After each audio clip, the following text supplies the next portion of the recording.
नमस्कार, मैं हूं आशुतोष और आप देख रहे हैं सत्यहिंदी.com। सत्यहिंदी.com के खास कार्यक्रम आशुतोष की बात में आपका स्वागत है। आज हमारी विशेष कवरेज है दरअसल विधानसभा के दूसरे चरण के मतदान को लेकर। जैसा कि आपको मालूम है कि दूसरे चरण में असम और बंगाल दो जगह पोलिंग होगी। असम में फिलहाल 39 सीटों पर वोट पड़ने वाले हैं और बंगाल में 30 सीटों पर वोट पड़ने वाले हैं। सवाल इसी बात को लेकर ये कि असम और बंगाल में होगा क्या। आपने जिस तरीके से इस वक्त टेलीविजन चैनल्स पर देखा होगा, अखबारों में जो कवरेज देखी होगी, हालांकि चुनाव तमिलनाडु में भी हो रहे हैं, केरल में भी हो रहे हैं, पुडुचेरी में हो रहे हैं, लेकिन सबसे ज्यादा लोगों की नजर फिलहाल बंगाल पे लगी हुई है। सबसे ज्यादा कवरेज बंगाल को लेकर लगी हुई है और ऐसा लग रहा है हर आदमी ये सवाल पूछ रहा, क्या पश्चिम बंगाल के अंदर ममता बनर्जी हार जाएंगी या भारतीय जनता पार्टी अपनी सरकार बनाने में कामयाब होगी। सुबह टीवी पे देखिए, शाम को टीवी में देखिए, जब देखिए बंगाली छाया रहता है। और बंगाल के बाद अगर किसी दूसरे विधानसभा चुनाव की चर्चा हो रही तो वो असम की। असम में भी खासतौर पर इसलिए क्योंकि वहां भारतीय जनता पार्टी की सरकार है और वहां पर इस वक्त एक सबसे बड़ी अटकल लगाई जा रही है, क्या भारतीय जनता पार्टी की सरकार वहां हार सकती है। पहले चरण के चुनाव असम में भी हो चुके हैं और पहले चरण के चुनाव बंगाल में भी हो चुके हैं। आज हम बातचीत करेंगे कि दरअसल इन दोनों चरणों में क्या कुछ हो सकता है और क्या कुछ होने की संभावना है। एक चीज और आपको जानकारी दे दें कि दूसरे चरण में ममता बनर्जी नंदीग्राम से चुनाव लड़ रही हैं, लिहाजा सबका केंद्र और सबके आकर्षण का केंद्र नंदीग्राम भी बना हुआ है, जहां ममता के खिलाफ सुवेंदु अधिकारी चुनाव लड़ रहे हैं जो उनके अपने पुराने सलाहकार हैं। तो सबसे पहले बातचीत करेंगे बंगाल की। हमारे साथ बातचीत करने के लिए मौजूद हैं, वैसे तो अमेरिका की मेरीलैंड यूनिवर्सिटी में है, रिसर्च कर रहे हैं, लेकिन भारत से इनका बहुत करीबी रिश्ता है। भारत में ये जिंदल इंस्टीट्यूट में ये पढ़ा चुके हैं और भारत पे लगातार ये रिसर्च भी करते रहते हैं। यंग है लेकिन आर्टिकुलेट है। हमारे साथ है कार्तिकेय बत्रा। कार्तिकेय, बहुत बहुत स्वागत है आपका हमारे इस कार्यक्रम में। पहले हमारे दर्शकों को ये बताइए कि बंगाल के अंदर जो लोगों के अंदर कौतूहल है कि पहले चरण का चुनाव हो चुका है, दूसरे चरण का चुनाव होने वाला है, पोलिंग होने वाली है, तो ऐसे में इस वक्त क्या कुछ लग रहा है कि इस दूसरे चरण में क्या कुछ हो सकता है। जो पुराने डेटा है, पुराने आंकड़े हैं, वो क्या कहानी कहते हैं और उसके आधार पे, नए के आधार पे क्या अंदाजा लगाया जा सकता है। Thank you Ashutosh sir. अच्छा, तो पहली बात तो कि पहला फेज इंटरेस्टिंग था क्योंकि उस समय हमने वो एरियाज, उन क्षेत्रों में वोट पड़े थे जहां पर भाजपा ने 2019 में बहुत अच्छा परफॉर्मेंस दिखाया था लोकसभा के चुनाव में। अब आपके कुछ ऐसे दर्शक हैं, आपके दर्शक बहुत समझदार है तो सवाल भी अच्छे अच्छे पूछते हैं कमेंट सेक्शन में। एक क्लैरिफिकेशन देना चाहूंगा कि 2019 का जो लोकसभा चुनाव है उसको लेकर हम क्यों इंटरेस्टेड हैं। कुछ लोग ऐसा बोलते हैं कि देखिए, स्टेट इलेक्शन में अलग तरह की वोटिंग होती है और लोकसभा चुनाव में अलग तरह की वोटिंग होती है। ये बात बिल्कुल सही है, लेकिन एक रुझान जो आता है लोकसभा चुनाव से उसको हम इग्नोर नहीं कर सकते। और खासकर कि बंगाल के संदर्भ में, जहां 2016 में भाजपा एक नॉन एंटिटी थी और 2019 में आते आते भाजपा का परफॉर्मेंस हम सबने देखा। तो भाजपा की परफॉर्मेंस को कंपेयर करने के लिए हमारे पास सबसे अच्छा डेटा जो है बंगाल के लिए स्पेशली वो 19 का ही है, इसलिए वो जरूरी हो जाता है। अब आते हैं कि दूसरे चरण में क्या हो रहा है। देखिए, सबसे बड़ी बात, आपने एक पूरा शो किया था कल नंदीग्राम पर, तो नंदीग्राम तो खैर सेंटर ऑफ अट्रैक्शन है ही और वो फेज 2 में चुनाव में जा रहा है। लेकिन साथ ही साथ अब जैसे जैसे हम पश्चिम बंगाल के पश्चिमी हिस्से से पूर्वी हिस्से की तरफ जा रहे हैं, तो हम भाजपा के गढ़ों से दूर अब तृणमूल के गढ़ की तरफ जा रहे हैं। तो ये बहुत इंपॉर्टेंट है क्योंकि अब वो इलाके आ गए हैं चुनाव में जहां पर तृणमूल को अपना गढ़ बचाना होगा और भाजपा सेंध मारने की कोशिश करेगी। तो चुनाव के फाइनल फैसले में अब फेज टू की एक अच्छी इंपॉर्टेंस बन जाती है, इसलिए यह जरूरी है। अब आपने मुझसे पूछा कि आंकड़े क्या बताते हैं। 2016 में जैसा कि आपने कहा 30 सीटें बंगाल में 4 जिलों में पोल को जा रही हैं। इसमें 4 जिले बांकुड़ा, पश्चिमी मिदनापुर, पूर्वी मिदनापुर और साउथ 24 परगनास। इन 30 सीटों में 2016 में 21 सीटों पर तृणमूल कांग्रेस जीती थी, 8 सीटों पर गठबंधन कांग्रेस और लेफ्ट का, और एक सीट दिलीप घोष अपनी बीजेपी की निकाल कर गए थे। और वोट शेयर के हिसाब से 48% तृणमूल, 39% गठबंधन और 7% भाजपा। 2019 में क्या होता है, स्थिति एकदम उलट जाती है। किसके लिए? तृणमूल के लिए इतनी नहीं, कांग्रेस और लेफ्ट के लिए।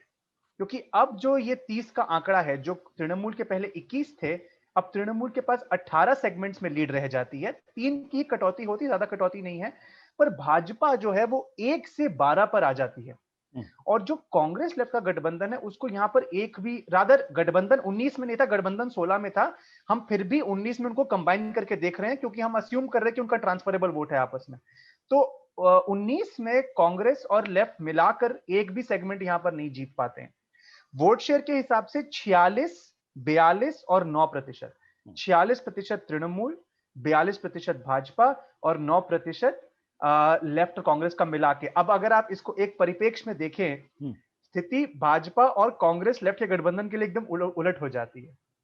तृणमूल का इतना नुकसान नहीं होता, केवल 2% पॉइंट का नुकसान होता है, लेकिन ऐसा लगता है मानो किसी ने भाजपा का वोट कांग्रेस लेफ्ट का में वो आंकड़ा दे दिया हो और कांग्रेस लेफ्ट का आंकड़ा 16 का भाजपा को 19 में दे दिया हो। और ये जो लार्जर नैरेटिव हम देख रहे हैं कि जो लोग तृणमूल से त्रस्त थे उनको शायद लेफ्ट और कांग्रेस संरक्षण नहीं दे पा रहे थे, तो वो भाजपा में चले गए। तो ये उसकी भी एक रिफ्लेक्शन है कहीं ना कहीं, अगर ये बात सच है तो। जो जमीन पे जो रिपोर्ट आ रही है वो कंसिस्टेंटली, आशुष जी, कुछ रिपोर्ट्स ऐसी हैं जो कंसिस्टेंटली हर तरह का मीडिया सेम बात ही बता रहा है।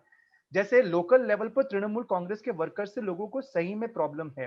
हालांकि ममता बनर्जी अभी भी काफी पॉपुलर है पूरे बंगाल में। तो ये मेरा आपके छोटे से सवाल का एक लंबा सा जवाब था। कार्तिकेय, मेरा सवाल यह है कि जब पूरा का पूरा करीब 35% वोट लेफ्ट और कांग्रेस से मूव करके वो बीजेपी की तरफ चला जाता है, बीजेपी की सरकार भी राज्य के अंदर नहीं है, बीजेपी की जो सरकार है वो केंद्र के अंदर है, तो क्या हुआ कि मतदाताओं को यह लगा कि बीजेपी ही उनको संरक्षण दे सकती है, या इतना बड़ा अट्रैक्शन क्यों हुआ? इसका कुछ कारण आपको समझ में आया?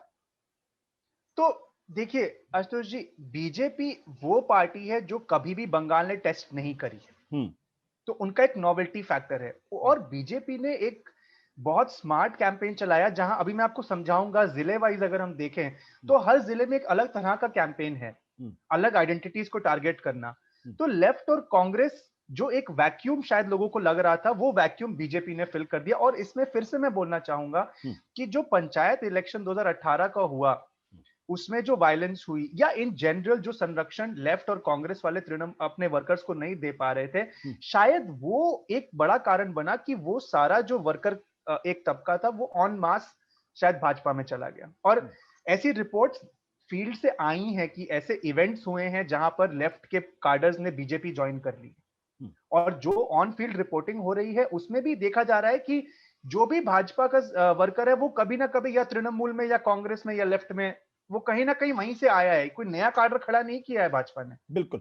इनफैक्ट भाजपा ने जो टिकटें, एक आखिरी बात, भाजपा ने जो, मेरे ख्याल से अजीत अंजुम जी भी रिपोर्ट कर रहे थे कि भाजपा ने जो टिकटें भी बांटी हैं उनमें से बहुत सारे डिफेक्टर्स हैं। तो सॉरी, अब मैंने आपको रोक दिया। ये मुस्लिम आबादी इस इलाके में काफी है माना जा रहा है, तो उसका कुछ असर पड़ने वाला है? अच्छा, से इंटरेस्टिंग है।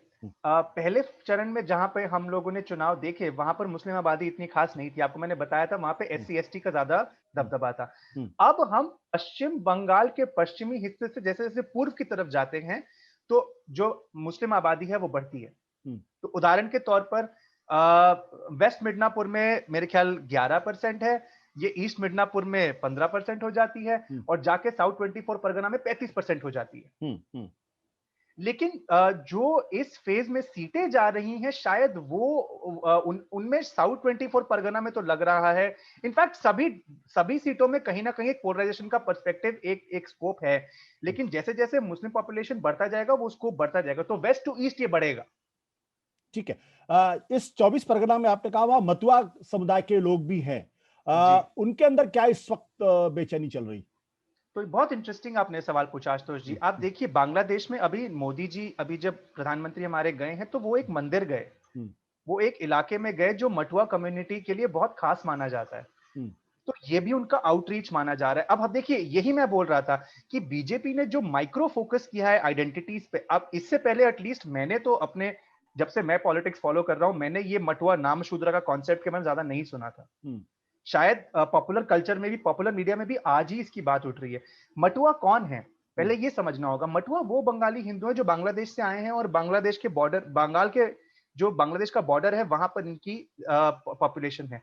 खासकर population north 24 Pargana, south 24 Pargana और नडिया जिले में, और ये शेड्यूल्ड कास्ट में आते हैं। तो मोदी जी ने 2019 के चुनाव से पहले इनकी एक बड़ो माँ होती थी जो इनके सेक्ट की लीडर मानी जाती थी, उनको जाके इन्होंने बोला कि हम आपको सीएए के अंतर्गत हम जो क्योंकि आप हिंदू हैं, हम सीएए के अंतर्गत आपको सिटीजनशिप देंगे।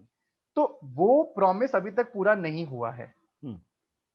तो उसको लेकर क्या मटुआ कम्युनिटी नाराज है या मटुआ कम्युनिटी को अभी भी भरोसा है भाजपा पे, ये इंटरेस्टिंग होगा। लेकिन मटुआ कम्युनिटी का इन्फ्लुएंस इन 3 जिलों में होगा जो मैंने आपको बताया, शायद और भी जिलों में हो सकता है पर इन तीनों में होगा। और उनमें से एक जिले की कुछ सीटें इस बार जा रही हैं। साउथ 24 परगना की सारी सीटें नहीं जा रही हैं इस बार, कम ही सीटें ही जा रही हैं साउथ 24 परगनास की, लेकिन उनका इन्फ्लुएंस साउथ 24 परगनास में जनरल में माना जाएगा मटुआस का। बिल्कुल।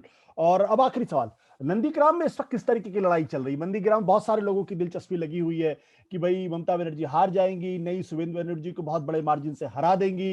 वहां पर अमित शाह का भी रोड शो होता है, ममता बनर्जी पिछले 3-4 दिनों से वहां बैठी हुई हैं। तो वहां का कॉम्बिनेशन क्या है, क्या इस वक्त चल रहा वहां पे? आशुतोष जी, ये तो बड़ा गलत सवाल पूछा आपने। पूरा एक शो किया 6-7 लोगों के साथ, आप लोग किसी जवाब पे नहीं आ पाए, आप मुझे जवाब देने को बोल रहे हैं। जवाब तो देना पड़ेगा। अच्छा, नंदीग्राम का हम एक बार समझ लेते हैं कि नंदीग्राम कि देखिए क्या होता है कि डेटा में असेंबली सेगमेंट्स का हमें पॉपुलेशन कंपोजिशन नहीं मिलता, लेकिन हमें कुछ हिंट्स मिलते हैं। जैसे नंदीग्राम एक टाउन है, नंदीग्राम के नाम पे 2 ब्लॉक है, 1 और 2। अब वहां की पॉपुलेशन कंपोजिशन क्या है? देखिए, कुछ इलाके बोलते हैं 34% मुस्लिम है, कुछ इलाके 40% मुस्लिम है, कहीं 12% मुस्लिम है। कहने को मतलब ये है कि मोटा मोटी देखा जाए तो एक 30-35 25-30-35 के रेंज में मुस्लिम पॉपुलेशन वहां पे होगी। ये मेरा ऐसा अजम्पशन है, मैं गलत, मैं ऑफ द मार्क। जैसे अब आपके यहाँ ऋषि जी एकदम एक्यूरेट आंकड़े दे रहे थे, उतना एक्यूरेट आंकड़ा मेरे पास नहीं है। मैंने कल शो देखा था आपका, लेकिन है पॉपुलेशन वो है।